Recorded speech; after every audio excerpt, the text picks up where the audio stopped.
Coming up, if you've seen these flags around campus, we'll tell you why they're there and what they represent. And students are running their campaign for student association as they just finished their debate. And as we speak, Destiny USA is a safer place thanks to Syracuse police collaborating with New York State troopers. And our very own Jack Wallace brings the Final Four to us, coming up on this edition of Mornings on the Hill.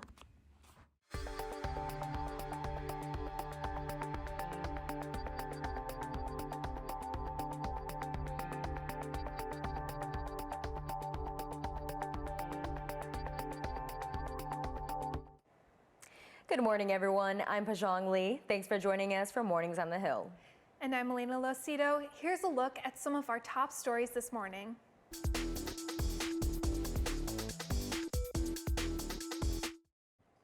Onondaga County has one of the highest COVID rates in the country, and that could mean the return of masking. Onondaga is one of the 3 high-risk counties in the state of New York. Just take a look at this map. I mean, do you see central New York in red? There's not a lot of red on this map. Onondaga County has a new high of 346 cases. The CDC recommends masks because of the rise in cases. Only 17 counties across the country are in the high-risk category. So here's how it looks on the campus COVID dashboard. There are currently 74 active cases among faculty, staff, and students at SU. All 74 people are in isolation. There are just 2 students among them. In the past weeks, 14 new student cases have been reported. It's a slight uptick in cases, but far below the 138 cases we saw at the beginning of the month. We are in the level yellow alert, so masks are optional, but they are recommended. Plenty of us have had second thoughts about going to Destiny USA because of the rash of crime over the last few months. But it's a popular place for students. MOTH reporter Tessa Howard is live on campus to tell us how Destiny is beefing up the security.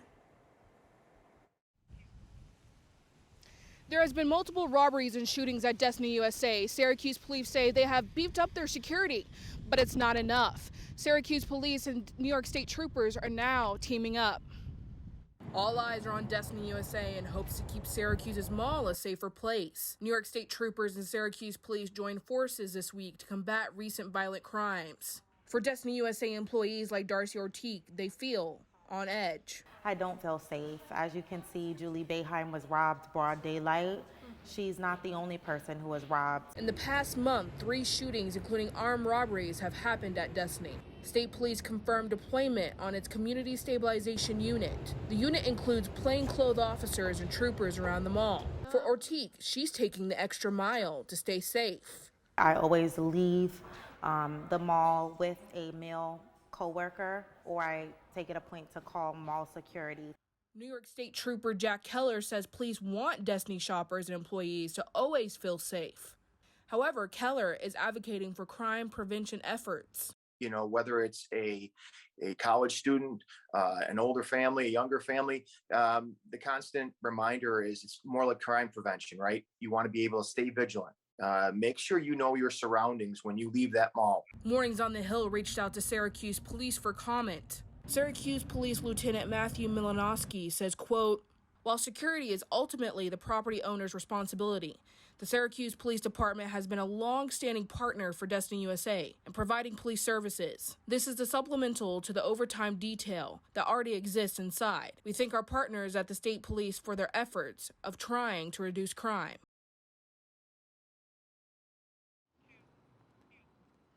Trooper Keller says that security is completely separate from their operation. He expects the operation to stay low until crimes decrease. I'm live, Morning on the Hill, Tessa Howard.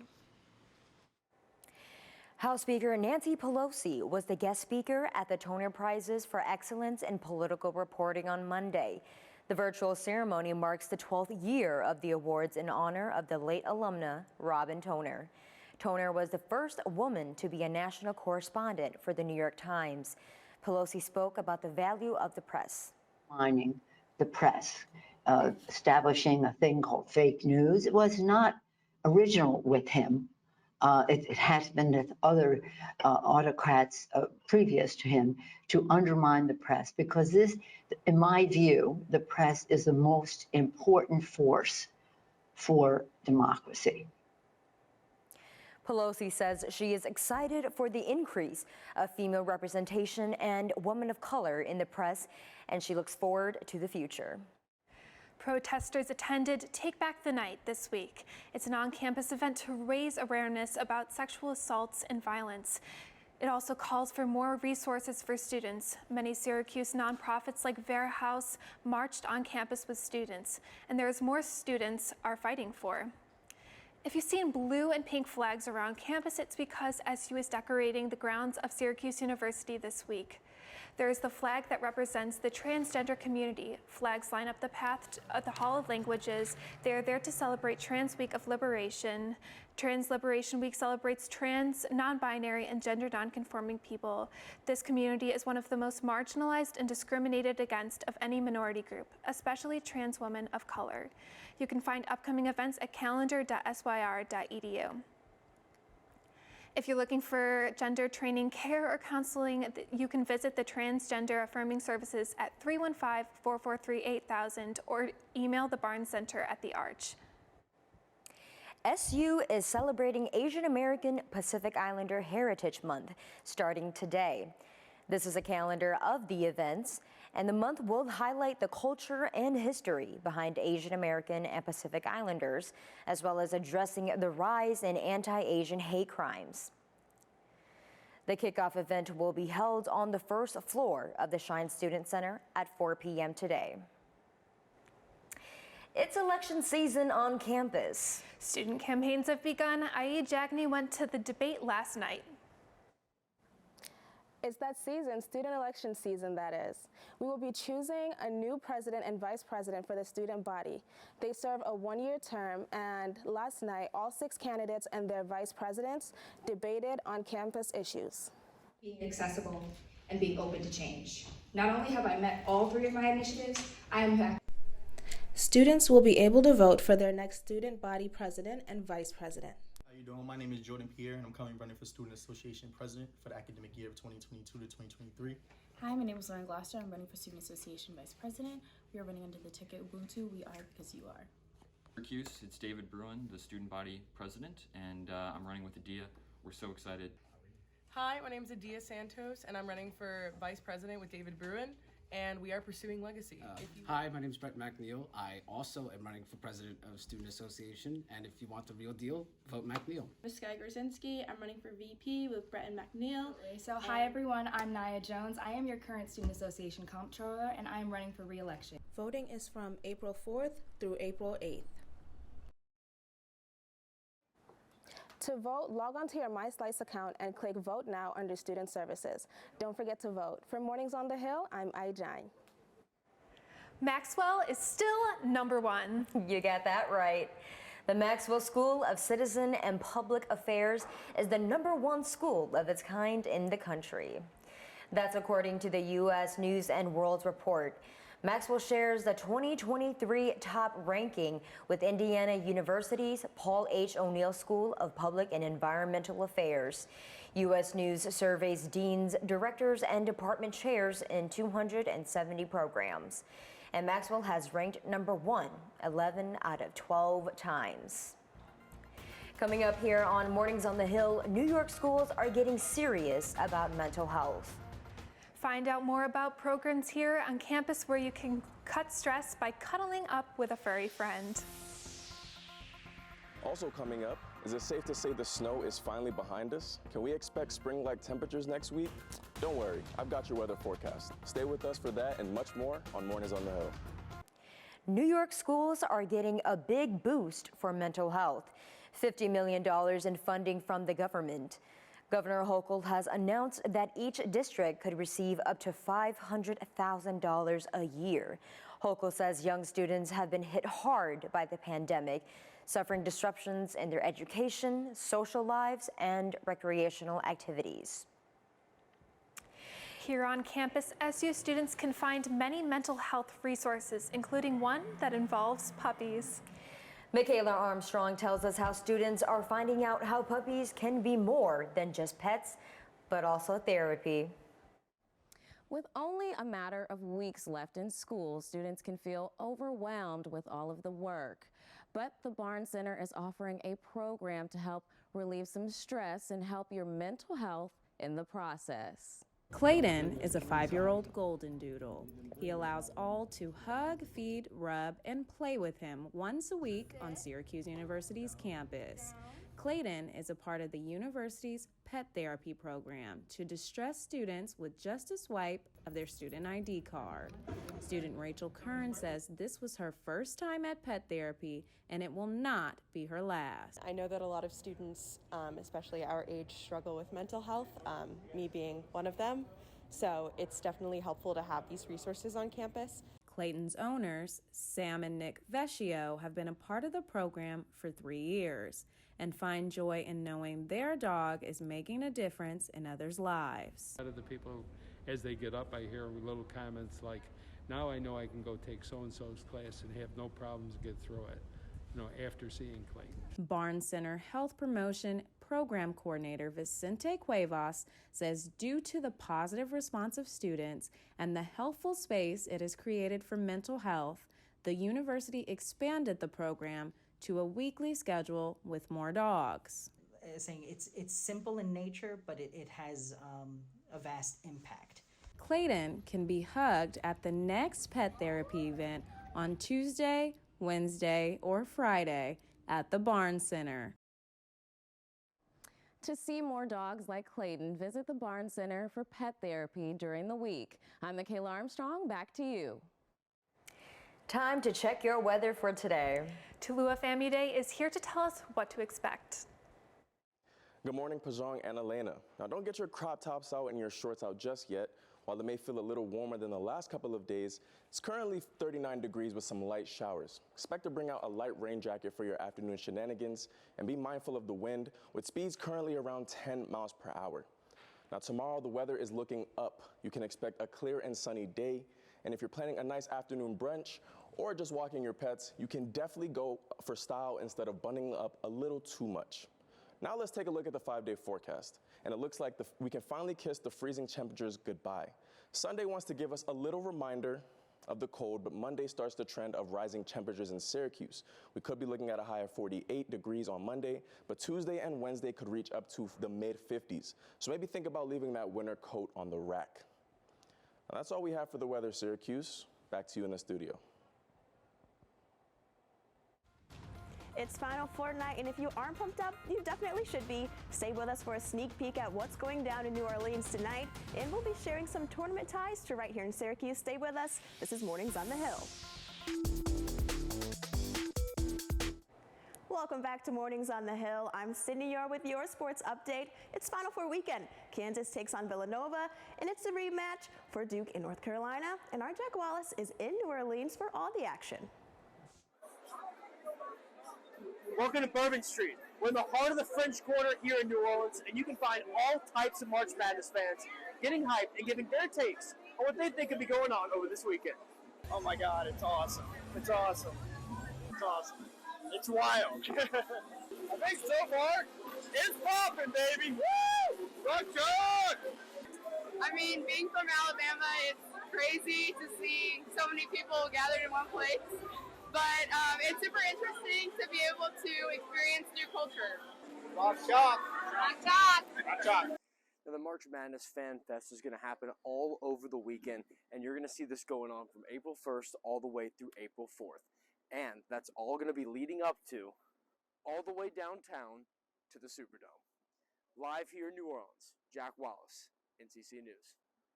Thanks, Jack. We got to find a way to match their energy right here in Syracuse because a lot of us are definitely looking forward to the Final Four matchups tonight, even on the women's side where we'll see Louisville versus South Carolina and we'll see UConn versus Stanford. But I'm still stuck on how great the games were last week. And you know why? An old Syracuse native showed up and showed out in that tournament. Michigan's point guard Danielle Rausch has some special ties to Syracuse.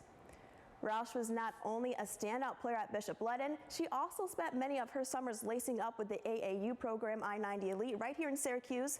I-90 Elite, one of the top 100 programs in the country, is getting ready to make even more dreams come true. But how does that happen? Well, giving them a chance to play in front of college coaches. I-90 Elite program director and coach Randy Wright says they have top competition teams from 8th grade to 11th grade all ready to show coaches they have what it takes to play at the next level, just like Roush. For a kid who didn't play her first 3 years, persevered through that, team first leader, and has led Michigan for the first time in their history to move on. And a little bit of her processes, she played with us. She was a part of our inaugural program and was highly, highly recruited. Just says a lot about the kids that come from our program and are able to play. It's great seeing people flourish when they leave Syracuse, but there's something special when they come back to pour into the community. And I mean, if you're from here, then you already know a lot of people run up out of the city as fast as they can, and they're never to be seen again. But that's not the case for this Nottingham grad. I'm talking Felicia Leggett-Jack, and you probably already know by now that Leggett-Jack is the new coach for the SU women's program. We just retired her jersey not too long ago, but that jersey alone just wouldn't do it, so here she is back for even more. Leggett-Jack coming right off the head coaching position at the University of Buffalo, where she coached her team to 4 NCAA tournament appearances. She also spent her time coaching at Hofstra and Indiana before that, so we're definitely excited to see her in action. I saw on Twitter that she met with a lot of the local media in town, so we missed the invite, but we've got our fingers crossed and we're hoping that we'll be invited to the next one. So as one great thing out of Buffalo is headed out of town, something great is ready to make an entrance. A new stadium for the Buffalo Bills is scheduled to break ground in 2023, but not before taxpayers spend a pretty penny. New York State and Erie County taxpayers will be asked to allocate $850 million of their public funds to help pay for the stadium. Governor Kathy Hochul said in a press release that New York State will spend $600 million in funds on top of $250 million from Erie County. The press release also stating that the NFL and the Bills will be committing $550 million too. A lot going into this new stadium, but fans are really happy that the Bills will be staying in Buffalo. But check this out. Did you know that SU had a women's basketball club team? Well, if you didn't, you still have a chance to check them out this Saturday. They'll take on Cortland in the regional final. They'll tip off inside the women's building at 1:40, and I'll be there playing, and I'll be looking for you in the stands. So now you're all up to date. I'm Sydney York with your sports report right here for Mornings on the Hill. Back to you. Still to come here on Mornings on the Hill. Hear what critics say about Jared Leto's new movie, Morbius. It's not good. Stay with us.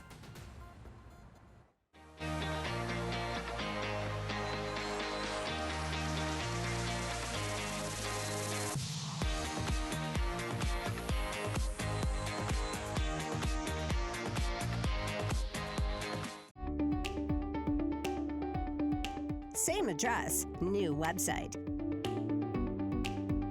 OrangeTVNetwork.syr.edu. OTN launched a new website that gives you all the information you need about your student TV station. Information about all of our shows and our programming partners. On the air 24/7, you can watch the OTN live stream on any device. OrangeTVNetwork.syr.edu. OrangeTVNetwork.syr.edu. And tune your ears into our podcasts. OrangeTVNetwork.syr.edu. Check out the daily program schedule by clicking the link under our shows. OrangeTVNetwork.syr.edu.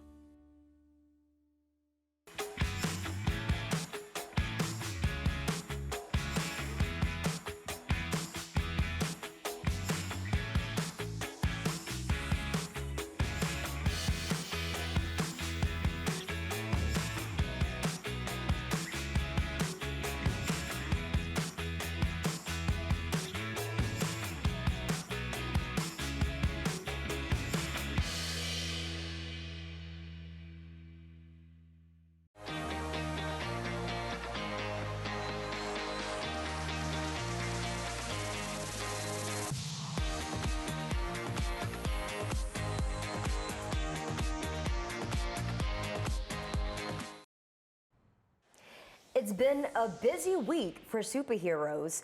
Morbius just came out and it has some pretty terrible reviews. I heard about that. Yep. And then Disney Plus just released the series Moon Knight. Gabriel Vega is here for our movie and TV news. Good morning, Gabe. Jared Leto has a new movie out this weekend. It's called Morbius. Push the boundaries, take the risks. If you're gonna run, do it now.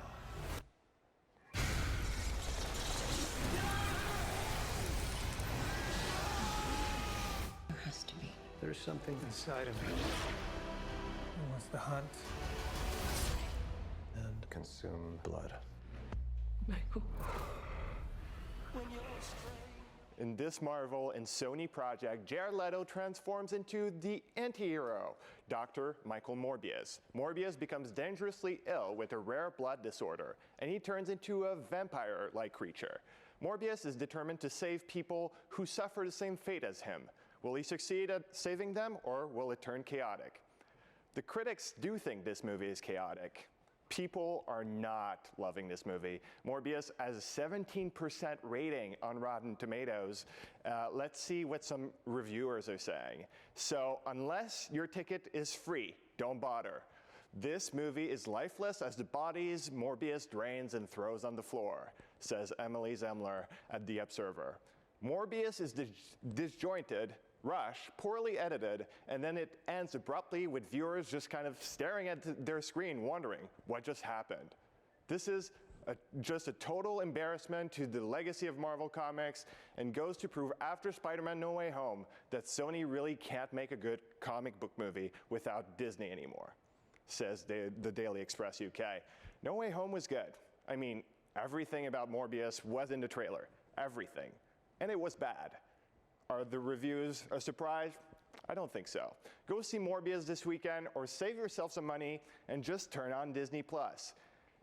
Because if you like Marvel and you're looking for something good to watch, well, Moon Knight just premiered on Disney Plus last Wednesday. It was pretty good, and it has some great reviews. Moon Knight has an 86% rating from the critics on Rotten Tomatoes and 95% audience ratings. We still expecting one more? What day is it today?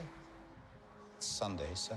No, I can't tell the difference between my waking life and dreams.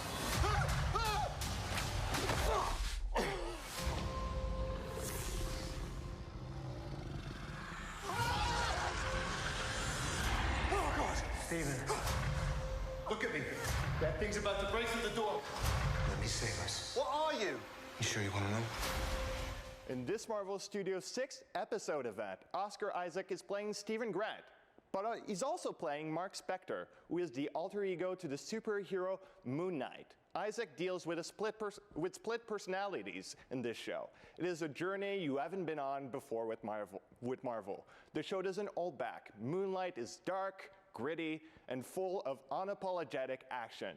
Episode 2 drops next Wednesday on Disney Plus, and this show is only here for 6 episodes, so go enjoy every minute of it. You're welcome. That's it for movie and TV news this week. I'm Gabriel Vega. Back to you guys. And that's going to do it for us this Friday here on Mornings on the Hill. I'm Pajong Lee. Follow us on social media. And I'm Elena Lucido. Thanks for watching Orin Nation. We'll see you next Tuesday and Friday, live 10 a.m. right here on OTN.